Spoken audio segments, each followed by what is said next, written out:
ओम नमो भगवते वासुदेवाय। पौराणिक कथा के अनुसार एक बार सतयुग में महाविनाश उत्पन्न करने वाला ब्रह्मांड तूफान उत्पन्न हुआ, जिससे संपूर्ण विश्व नष्ट होने लगा। इससे चारों ओर हाहाकार मच गया और अनेक संकट में सभी लोग आ गए और संसार की रक्षा करना असंभव हो गया। यह तूफान सब कुछ नष्ट भ्रष्ट करता हुआ निरंतर आगे बढ़ता जा रहा था, जिसे देखकर भगवान विष्णु बहुत चिंतित हो गए और इस समस्या का कोई हल ना पाकर वह भगवान शिव को स्मरण करने लगे। तब भगवान शिव ने उनसे कहा कि शक्ति के अतिरिक्त अन्य कोई इस विनाश को नहीं रोक सकता है, अतः आप उनकी शरण में जाएं। तब भगवान विष्णु ने हरिद्रा सरोवर के निकट पहुंचकर कठोर तप किया। भगवान विष्णु ने तप करके महात्रिपुर सुंदरी को उत्पन्न किया। देवी शक्ति उनकी साधना से प्रसन्न हुई और सौराष्ट्र क्षेत्र की हरिद्रा झील में जल क्रीड़ा करती महापीठ देवी के हृदय से दिव्य तेज उत्पन्न हुआ। उस समय चतुर्दशी की रात्रि को देवी बगलामुखी के रूप में प्रकट हुई।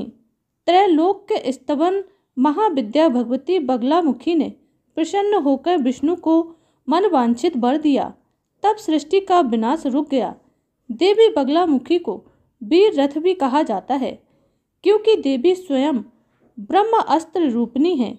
इनके शिव को एक वक्त्र महारुद्र कहा जाता है, इसीलिए देवी सिद्ध माता है।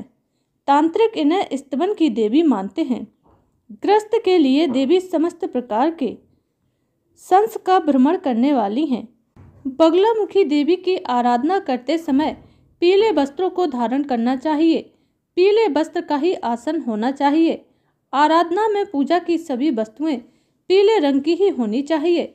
आराधना खुले आकाश के नीचे नहीं करनी चाहिए। अब मैं आपको बताऊंगी बगलामुखी माता का दुर्लभ मंत्र। आराधना काल में पूर्ण ब्रह्मचर्य का पालन करना चाहिए। साधना डरपोक किस्म के लोगों को नहीं करनी चाहिए। बगलामुखी देवी अपने साधक की परीक्षा भी लेती हैं। साधना काल में भयानक आवाजें या आभास हो सकते हैं, इससे घबराना नहीं चाहिए और अपनी साधना निरंतर जारी रखनी चाहिए। साधना गुरु की आज्ञा लेकर ही करनी चाहिए और शुरू करने से पहले गुरु का ध्यान पूजन अवश्य करना चाहिए। साधना के पूर्व महामृत्युंजय मंत्र का एक माला जाप अवश्य करना चाहिए और साधक को उत्तर की ओर मुँह करके बैठना चाहिए। मंत्र का जाप हल्दी की माला से करना चाहिए। जाप के पश्चात माला अपने गले में धारण करें। बगलामुखी माता की साधना रात्रि में 9 बजे से 12 बजे तक की जाती है। मंत्र के जाप की संख्या निर्धारित होनी चाहिए। रोज इसी संख्या से जाप करें। यह संख्या साधक को स्वयं तय करनी होगी। साधना गुप्त रूप से करनी चाहिए। साधना काल में दीपक अवश्य जलाएं। जो जातक इस बगलामुखी साधना को पूर्ण कर लेता है वह अजय हो जाता है। उसके शत्रु भी उसका कुछ नहीं बिगाड़ पाते। अब सुनिए धूमावती माता की कथा। पौराणिक मान्यताओं के अनुसार एक बार भगवान शिवजी से माता पार्वती ने कहा कि उन्हें बहुत तेज भूख लग रही है। शिवजी ने उन्हें आश्वासन दिया कि वह कुछ खाने का प्रबंध करते हैं, लेकिन शिवजी कुछ देर तक भोजन की व्यवस्था नहीं कर पाए। तब पार्वती जी ने भूख से बेचैन होकर शिव को ही निगल लिया। इसके बाद भगवान शिव के गले में विष होने की वजह से पार्वती जी के शरीर से धुआं निकलने लगा। जहर के प्रभाव से वह भयंकर दिखने लगी। उसके बाद शिव ने उनसे कहा कि तुम्हारे इस रूप को धूमावती के नाम से जाना जाएगा और भगवान शिव के अभिशाप की वजह से उन्हें एक विद्या के रूप में पूजा जाता है, क्योंकि उन्होंने अपने पति शिव को ही निगल लिया था। इस रूप में वह बहुत क्रूर दिखती थी, जो कि एक हाथ में तलवार धारण किए रहती थी।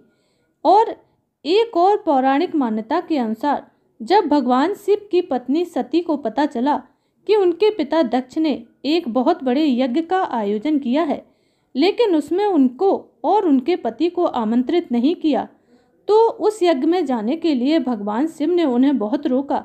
लेकिन उनके विरोध के बावजूद भी वह यज्ञ में गईं, जहाँ बड़े बड़े संत और देवी देवता और भगवान आए थे। लेकिन सती ने ऐसा महसूस किया कि उनके पिता उनकी तरफ ध्यान नहीं दे रहे हैं। जिसकी वजह से वह बहुत अपमानित महसूस करती हैं और उग्र होकर यज्ञ के हवन कुंड में कूदकर आत्मदाह कर लेती हैं और अपना बलिदान कर देती हैं। उसके कुछ ही क्षण बाद देवी की उत्पत्ति हुई, जिसे धूमावती के नाम से जाना जाता है।